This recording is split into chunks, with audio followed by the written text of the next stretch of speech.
A Procuradoria-Geral da República apontou que há uma relação direta entre o suposto plano de golpe do ex-presidente Jair Bolsonaro e os atos antidemocráticos do 8 de janeiro de 2023. Quem vai explicar essa história para a gente é a Luísa Martins. Luísa, boa tarde, bem-vinda novamente. Conta para a gente, então, por que e de que maneira, a Procuradoria chega a essa conclusão. Vamos lá, Débora, boa tarde para você, boa tarde, Yuri, todos que estão conosco hoje aqui no 360. Débora, essa foi uma informação que foi revelada pelo portal UOL, pelo meu amigo Aguirre Talento, e agora confirmada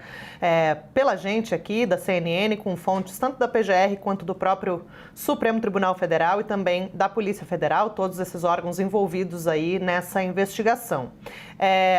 O que aconteceu foi um parecer que foi enviado pela Procuradoria-Geral da República, assinado pelo Procurador-Geral Paulo Gonet, enviado ao Supremo, vendo ali um vínculo entre a investigação que apura uma suposta trama golpista ali por parte do ex-presidente Jair Bolsonaro e os atos antidemocráticos de 8 de janeiro. Isso foi colocado pela PGR, reforçando ali um entendimento que já vinha até bem consolidado dentro da própria PF, que já desde o início da investigação via aí uma relação direta entre esses dois eventos, entre essas duas investigações. A gente lembra que Bolsonaro é investigado no Supremo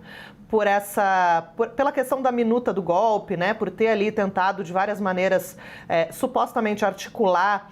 um golpe de Estado quando perdeu as eleições de 2022 para o atual presidente Lula, e também em outra frente há essas investigações sobre os envolvidos nos atos de vandalismo aqui na Praça dos Três Poderes, em Brasília. Esse parecer ele foi enviado, Débora e Yuri, ao Supremo porque o ministro Alexandre de Moraes pediu uma manifestação da PGR a respeito de um pedido do presidente do PL, Valdemar Costa Neto. Valdemar pediu para que as medidas cautelares que foram impostas contra ele nessa investigação sobre um suposto golpe fossem revogadas. Essas medidas a gente lembra que incluem até a proibição de contato com o ex-presidente Jair Bolsonaro, mas também Valdemar pedia para reaver os R$53 mil que foram apreendidos na casa dele pela Polícia Federal em uma das fases dessa investigação. E aí foi nesse ponto que a PGR deu ali essa dica de que há relação entre os dois poderes, entre as duas investigações. Por quê? Porque a PGR disse, olha, eu não acho recomendável, não considero recomendável permitir que Valdemar tenha acesso a esse dinheiro de volta,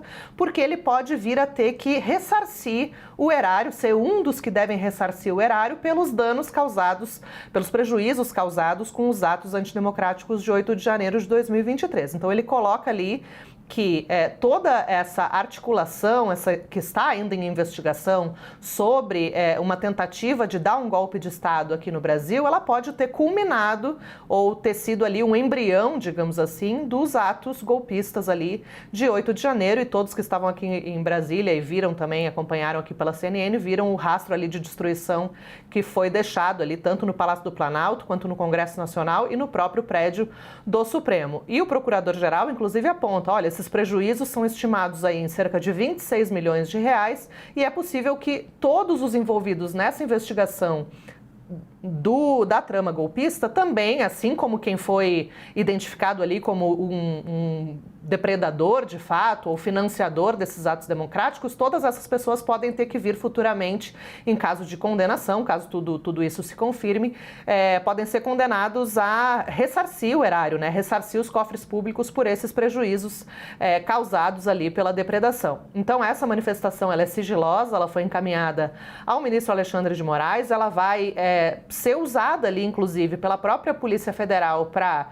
robustecer o seu inquérito final, o seu relatório, final em relação a esse inquérito. Esse relatório ainda está em fase de elaboração, deve ser concluído aí depois das eleições municipais, que estão marcadas aí para o dia 27 de outubro, então só depois disso é que a PF vai concluir esse relatório, enviar esse relatório final de volta para a PGR, para que o Procurador-Geral possa definir ali se vai oferecer denúncia contra os envolvidos, ou se vai pedir mais diligência, se vai solicitar o arquivamento, que é uma hipótese mais remota. Mas esse vínculo ele é relevante para a investigação porque pode aí agravar, inclusive, a pena dos envolvidos tanto nessa suposta trama golpista quanto nos atos do 8 de janeiro. Yuri, Débora. É isso, ô Luísa Martins. E eu vou complementar aqui, só trazendo uma informação, que o presidente do PL, né, o Valdemar Costa Neto, deu entrevista hoje mais cedo para a Jussara Soares, para o Gustavo Uribe, no Bastidores, o jornal que passa antes da gente, e ele disse o seguinte, né, ele estava falando nessa entrevista de hoje, só para conectar, que quando Alexandre de Moraes proibiu o presidente do PL e Jair Bolsonaro de conversarem entre si, no âmbito dessas investigações todas,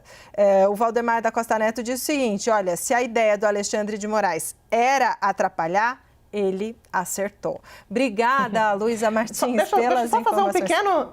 Claro. complemento desse trecho da manifestação da PGR que eu esqueci de falar. O PGR fala que a atuação da organização criminosa da trama golpista, da suposta trama golpista, foi essencial para a eclosão dos atos depredatórios aqui na Praça dos Três Poderes. Então, ele realmente foi categórico ali em fazer uma relação direta, um vínculo ali entre esses dois episódios. Esse vínculo que, como você disse, né, foi detectado ali nas investigações da Polícia Federal e agora confirmado pela Procuradoria, pela visão da PGR, né? Obrigada, Luísa Martins, por enquanto.